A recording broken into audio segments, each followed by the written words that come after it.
Hello friends, welcome again to the study point. મિત્રો, આજે આપણે વર્ડની અંદર પાર્ટ 2 જોવાનો છે, જેમાં આપણે વર્ડ સ્ટાર્ટ કરતા શીખીશું, એની અંદર ડોક્યુમેન્ટ જે આપણે બનાવીશું એને સેવ કરતા શીખીશું, એને ઓપન કરતા શીખીશું, અને વર્ડની વિન્ડો કઈ વસ્તુને શું કહેવાય આ બધું આજે આપણે શીખીશું. તો ચલો શરૂઆત કરીએ. સૌથી પહેલા વર્ડ સ્ટાર્ટ કરવા માટે અહીંયા મને ટાસ્ક બાર પર અહીંયા જે આઇકોન દેખાય છે સ્ટાર્ટ, એના ઉપર ક્લિક કરું છું. બરાબર છે. ત્યાર પછી અહીંયા ઉપર હું સર્ચમાં વર્ડ સર્ચ કરું છું અને ત્યારબાદ વર્ડ જ્યાં મને દેખાય છે ત્યાં હું એના ઉપર ક્લિક કરી દઉં છું. અહીંયા મારું વર્ડ ઓપન થઈ ગયું છે. હવે મિત્રો, અહીંયા વર્ડની અંદર સૌથી પહેલા આપણને લેફ્ટ હેન્ડ સાઈડ 3 ઓપ્શન આપેલા છે: હોમ, ન્યૂ, ઓપન. બરાબર છે. આ છે એ આપણી હોમ વિન્ડો કહેવાય છે. બરાબર, મતલબ હોમ પેજ કહેવાય છે. ત્યાર પછી તમારે ન્યૂ ફાઇલ લેવી હોય ડાયરેક્ટલી તો અહીંયાથી લઈ શકો. ફાઇલ તમે ઓલરેડી સેવ કરેલી હોય તો અહીંયાથી ઓપન કરી શકો. અહીંયા અકાઉન્ટ ઓપ્શન આપેલો છે ને નીચે ઓપ્શન્સ. બરાબર, અને આ બધી રિસન્ટલી જે ફાઇલ લાસ્ટ સેવ કરેલી હોય છે એ બધી છે. અને આ બધા છે એ ટેમ્પલેટ્સ છે. બરાબર, માનો કે મારે રિઝ્યુમ બનાવવું છે મારું, એનું મારે ટેમ્પલેટ્સ રેડીમેડ જોઈએ છે, એનું ટેમ્પલેટ રેડીમેડ જોતું હોય તો અહીંયા મોર ટેમ્પલેટ્સ પર ક્લિક કરો અને સર્ચમાં હું સર્ચ કરું છું રિઝ્યુમ. બરાબર છે. તો રિઝ્યુમને રિલેટેડ જેટલા બી આપણી પાસે ટેમ્પલેટ્સ હશે એ બધા ખુલી જશે. આમાંથી તમે કોઈ બી રેડીમેડ ટેમ્પલેટ યુઝ કરીને એમાં એડિટ કરી શકો છો. બરાબર, પણ આપણે અત્યારે વર્ડની વિન્ડો શીખવાની છે, વર્ડનું પેજ શીખવાનું છે. તો એના માટે ફરીથી બેક જતા રહીએ અને અહીંયા બ્લેન્ક ડોક્યુમેન્ટ આ લઈ લઈએ. બરાબર છે. હવે તમે જેવું બ્લેન્ક ડોક્યુમેન્ટ લેશો એટલે ઉપર અહીંયા ડોક્યુમેન્ટ 1 કમ્પેટિબિલિટી મોડ આપેલો છે. ડોક્યુમેન્ટ 1 એ શું છે? એ ડિફોલ્ટ નામ છે. તમે વર્ડની અંદર ક્યારેય પણ નવી ફાઇલ લો છો તો ત્યારે એને ડોક્યુમેન્ટ 1 લખેલું ડિફોલ્ટ આવે છે. ડિફોલ્ટ એટલે કોમ્પ્યુટરે એની મેળે સેટ કરેલું. બરાબર, એ આખી જે લાઈન છે એને કહેવાશે ટાઇટલ બાર. શું કહેવાશે? ટાઇટલ બાર. ટાઇટલ બારની લેફ્ટ હેન્ડ સાઈડ તમને આ જે અલગ બટન્સ દેખાય છે એ આખી કહેવાશે ક્વિક એક્સેસ ટૂલ બાર. એમાં તમે ચેન્જીસ કરી શકો છો. જેમ કે અત્યારે મને સેવ બટન આપેલું છે, અન્ડુ અને રીડુ બટન આપેલું છે. હવે મારે અહીંયાથી વધારે બટન એડ કરવા હોય, અહીંયા ક્યાં તમે બટન્સ એડ કરી શકો કે જે તમારી ડાયરેક્ટલી રેગ્યુલર યુઝ થતા હોય એવા બટન તમે અહીંયા એડ કરી શકો. જેમ કે અહીં સેવ આપેલું છે, મારે ઓપન મૂકવું હોય તો અહીંયાથી ઓપન મૂકી શકો. બાજુમાં જે એરો આપેલો છે નાનો એવો, ત્યાં ક્લિક કરીને તમે ચેન્જીસ કરી શકો છો. બરાબર, ન્યૂનું લઈ શકો છો, ઈમેલ લઈ શકો છો. હવે આમાંથી ન જોતા હોય તો ફરીથી ત્યાં ક્લિક કરો, ન્યૂમાં ક્લિક કરીશ જતું રહેશે, ઈમેલમાં ક્લિક કરીશ ફરીથી જતું રહેશે, ઓપન જતું રહેશે. બરાબર, આ છે ક્વિક એક્સેસ ટૂલ બાર.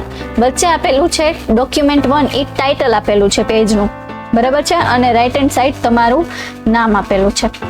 હવે વર્ડની અંદર આજે નીચે ટાઇટલ બારમાં રાઈટ હેન્ડ સાઈડ તમને 3 બટન આપેલા છે: મિનિમાઇઝ, રિસ્ટોર ડાઉન અને ક્લોઝ. આ ત્રણેય બટનનો શું યુઝ થાય હું કહી દઉં છું. જો અત્યારે હું અહીંયા થોડુંક લખી દઉં છું, ધીસ ઇઝ સ્ટડી પોઈન્ટ. બરાબર છે. અને આને હું છે ને સાઈઝ થોડી બધું હું તમને શીખવાડીશ, અત્યારે એટલું રાખું છું. હવે જો મિનિમાઇઝ કરીશ ને તો આ સ્ક્રીન મારી અદ્રશ્ય થઈ જશે. જોઈ શકો છો. હવે આ અદ્રશ્ય થઈને જાય છે ક્યાં? તો તમારા સ્ટાર્ટ બટન વાળી લાઈન એટલે કે ટાસ્ક બાર પર જો અહીંયા વર્ડ તમને દેખાય છે. બરાબર છે. હવે શું કામ એને મેં મિનિમાઇઝ કર્યું? એનું શું કામ છે કે તમે એક કામ વર્ડમાં કરતા હોય છો અને અર્જન્ટમાં તમારે બીજું કંઈક કામ કરવાનું તમારે કોમ્પ્યુટરમાં આવ્યું છે, અથવા તો વર્ડની જ બીજી ફાઇલમાં કામ કરવાનું આવ્યું, તો તમે મિનિમાઇઝ કરીને બીજો કોઈ પણ પ્રોગ્રામ ખોલી શકો છો. બરાબર છે. અને એમાં બી તમે કામ કરી શકો છો. જો અત્યારે મારી 2 વર્ડની સ્ક્રીન ખુલી છે. અહીંયા હું નીચે ક્લિક કરીશ એટલે મને બતાવશે છે ડોક્યુમેન્ટ 1 અને ડોક્યુમેન્ટ 2. આ મિનિમાઇઝનો ઉપયોગ થાય છે. ફરીથી તમારે એ વિન્ડો ખોલવી હોય વર્ડની તો શું કરવાનું? ફરીથી ટાસ્ક બારમાં ક્લિક કરો, તમારી જૂની ફાઇલ પર ક્લિક કરો એટલે આ ફાઇલ છે એ તમારી ખુલી જશે. બરાબર, આ મિનિમાઇઝ બટન. ત્યાર પછી હવે જે બીજી વિન્ડો છે હું બંધ કરી દઉં છું. બરાબર છે, એક જ વિન્ડો રાખીએ આપણે. પછી આપેલું છે રિસ્ટોર ડાઉન અને મેક્સિમાઇઝ. આ બટન છે 2 રીતે યુઝ થાય. રિસ્ટોર ડાઉન મતલબ કે સ્ક્રીન તમારી છે એ નાની થઈ જાય. બરાબર, તો આને તમે ગમે ત્યાં ફેરવી શકો છો, મૂકી શકો છો. તમારે નાની સ્ક્રીનમાં 2-3 સ્ક્રીનમાં કામ કરવું હોય, 2-3 વિન્ડોમાં કામ કરવું હોય તો તમે કરી શકો છો. ફરીથી સ્ક્રીન મોટી કરવી હોય તો બટન ફેરવાઈ જશે મેક્સિમાઇઝ. બરાબર, ત્યાર પછી ક્લોઝ. ક્લોઝથી શું થશે તો તમારો પ્રોગ્રામ છે એ બંધ થઈ જશે. પણ અહીંયા મેં કંઈક લખેલું છે તો ડાયરેક્ટ મારો પ્રોગ્રામ બંધ નહીં થાય, બરાબર. જેમ કે હું નવું ડોક્યુમેન્ટ લઉં છું, આ મેં નવું ડોક્યુમેન્ટ લીધું, અહીંયા હું ક્લોઝ કરીશ તો એ સીધું બંધ થઈ જશે, બરાબર. પણ આને હું ક્લોઝ કરીશ તો સીધું બંધ નહીં થાય. શું કામ? એને કે આમાં આપણે કંઈક કામ કરેલું છે, એટલે વર્ડ તમને એમ પૂછે છે કે તમે જે કામ કરેલું છે એ તમારે સેવ કરવું છે કે નહીં, કોમ્પ્યુટરમાં સાચવવું છે કે નહીં, બરાબર. જો સાચવવું હોય તો અહીંયા આપેલું છે સેવ your changes two this file, બરાબર. મતલબ કે તમે જે ફાઇલ લખેલી છે પાછળ એ સેવ કરવી છે તો એનું તમે અહીંયાથી નામ આપી શકો છો, બરાબર, અને સેવ કરી શકો છો. કઈ જગ્યાએ સેવ કરવી એ બી અહીંથી સેટ કરી શકો છો. નીચે મોર ઓપ્શન્સ આપેલા છે, એમાં જતા રહ્યો. આ તમારી ડિરેક્ટરી આખી કોમ્પ્યુટર ખુલી ગયું છે અંદર માય કોમ્પ્યુટર.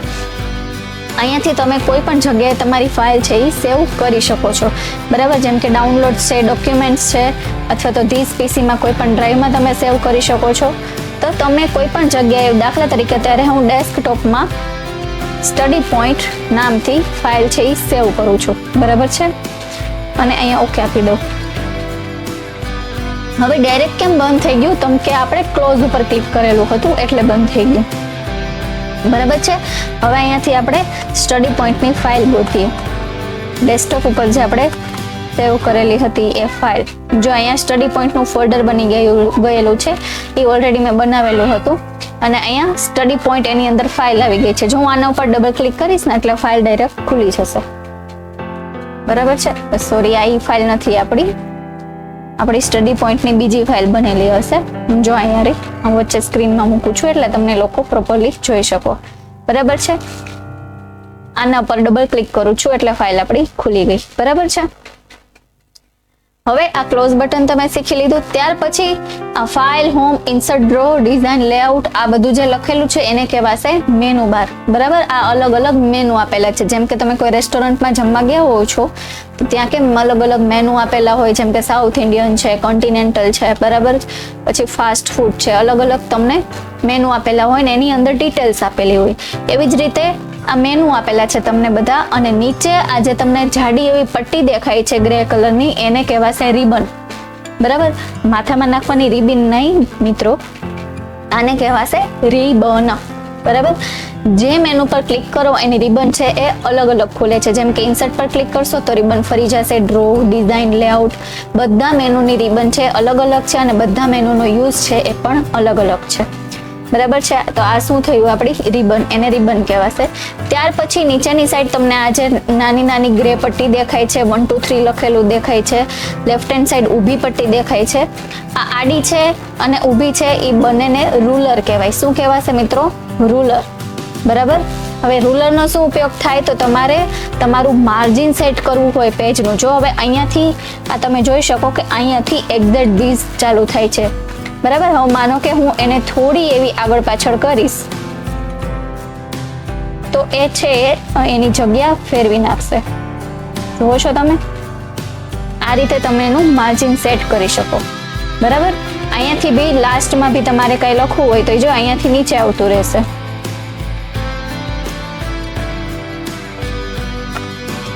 બરાબર. જો અહીંયાથી નીચે આવતું રહેશે. પણ હવે આને હું છે એ થોડુંક અહીંયાથી બેક લઈ લઉં તો લખાણ છે એ આપણું બધું આવી જશે ઉપરની સાઈડ.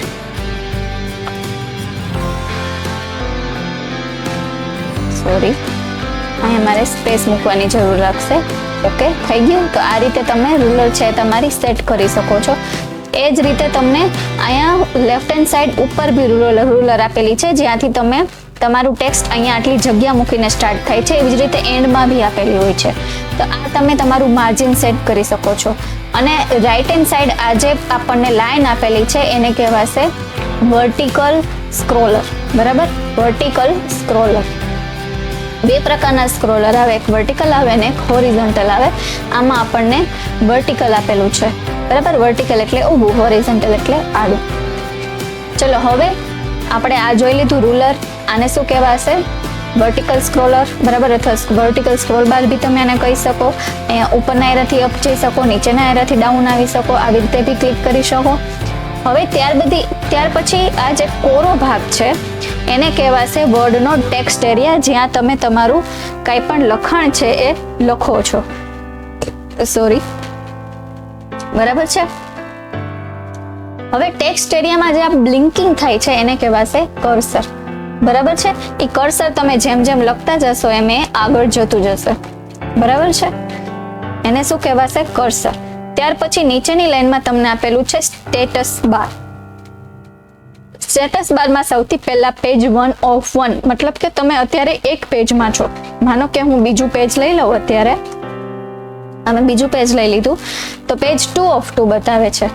બરાબર. હું માનો કે હું ફર્સ્ટ પેજમાં ક્લિક કરીશ તો પેજ 1 of 2 બતાવે છે. એ શું બતાવે છે? પહેલો આંકડો જે છે એ બતાવે છે કે તમારે આ પેજમાં અત્યારે કામ કરી રહ્યા છો, અને બીજો આંકડો જે છે એ બતાવે છે કે તમારી પાસે ટોટલ આટલા પેજ છે. જો મેં આ ત્રીજું પેજ લીધું તો અહીંયા મને મારો એરો અત્યારે થર્ડ પેજમાં છે. હું ફર્સ્ટમાં લઈ લઈશ તો પેજ 1 of 3 બતાવશે. બરાબર. ફર્સ્ટ આંકડો છે એ બતાવશે, ફર્સ્ટ નંબર, કે તમે આ પેજમાં કામ કરો છો, અને લાસ્ટ નંબર છે એ તમારા ટોટલ પેજીસ બતાવશે. ત્યાર પછી તમે કેટલા શબ્દ લખેલા છે તો કે 8 વર્ડ્સ. કે આને હું કાઢી નાખું છું, પેજ બી બધા હું કાઢી નાખું છું, એક જ પેજ રાખું છું અત્યારે. તો જો 7 વર્ડ્સ બતાવે છે. કઈ રીતે? આ 1 2 3 4 5 6 અને 7 સ્પેસ છોડેલી હોય ને મિત્રો, સ્પેસ, એ સ્પેસ પહેલાનો એક શબ્દ ગણે. સ્પેસ છોડો એટલે પછી શબ્દ ડિવાઈડ કરી નાખે. આ બીજો શબ્દ, આ ત્રીજો શબ્દ, આ ચોથો શબ્દ, આ રીતે એને 7 વર્ડ કાઉન્ટ કર્યા છે. પછી કઈ લેંગ્વેજ તમે યુઝ કરો છો તો કે ઇંગ્લિશ યુનાઇટેડ સ્ટેટ્સ. બરાબર. એ જ લાઈનમાં તમે આગળ જાઓ તો આપણને 3 વ્યૂ આપેલા છે. આ છે એ રીડ મોડ છે, તમારે માત્ર આમાં રીડ જ કરી શકો, આમાં કઈ ચેન્જીસ કરી શકો નહીં. બરાબર. અને આ છે એ વેબ લેઆઉટ. બરાબર. આપણે નોર્મલી પ્રિન્ટ લેઆઉટમાં કામ કરવાનું હોતું હોય છે. ત્યાર પછી તમને અહીંયા ઝૂમ ઓપ્શન આપેલો છે. જો તમે આને ફેરવીને પ્લસ તરફ લઈ જશો તો તમારી ઝૂમ સ્ક્રીન થશે, અને માઇનસ તરફ લઈ જશો તો સ્ક્રીન છે એ ઝૂમ આઉટ થશે. જેમ કે મોબાઈલમાં તમારે ફોટો ક્લિયર જોવો હોય તો આપણે ડ્રેગ કરીને એને ઝૂમ કરતા હોઈએ છીએ, નાનો કરવો હોય તો ઝૂમ આઉટ કરતા હોય છે. સેમ વસ્તુ આપણને અહીંયા આપેલી છે. એની નોર્મલ હોય છે પર્સન્ટેજ 100%. બરાબર છે. આ થઈ આપણી સ્ટેટસ બાર, અને લાસ્ટમાં આપેલું છે ટાસ્ક બાર. બરાબર. આટલું થયું. હવે તમારે આ ફાઇલ સેવ કરવી હોય તો ફાઇલ મેનુમાં સેવ કરી શકો. બરાબર. ઓલરેડી આપણી ફાઇલ સેવ થઈ ગયેલી જ હતી, આપણે પહેલા અહીંયાથી ક્લોઝ કર્યું હતું ત્યારે સેવ કરી હતી. હવે એક મિત્રો એ ધ્યાન રાખવાનું કે જો અહીંયા આપણને ટાઇટલ બારની અંદર પહેલા ડોક્યુમેન્ટ 1 બતાવતા હતા, એની બદલે અત્યારે આવી ગયું છે સ્ટડી પોઈન્ટ. એ શું કામ એવું? તો કે આપણે ફાઇલ સેવ કરેલી છે એટલે. જો તમે ફાઇલને નામ આપીને સેવ કરી દો તો તમે જે ફાઇલ જે નામથી સેવ કરી હોય એ નામ તમારે ટાઇટલ બારમાં આવી જાય છે. જો નામ તમારા ટાઇટલ બારમાં આવી ગયો એનો મતલબ કે તમારી ફાઇલ છે એ સેવ થઈ ગઈ છે. હજી સેવ 3-4 રીતે થાય છે, ઓપન બી 3-4 રીતે થાય છે. આ બધું આપણે નેક્સ્ટ વિડીયોમાં શીખીશું. ત્યાં સુધી થેન્ક યુ મિત્રો.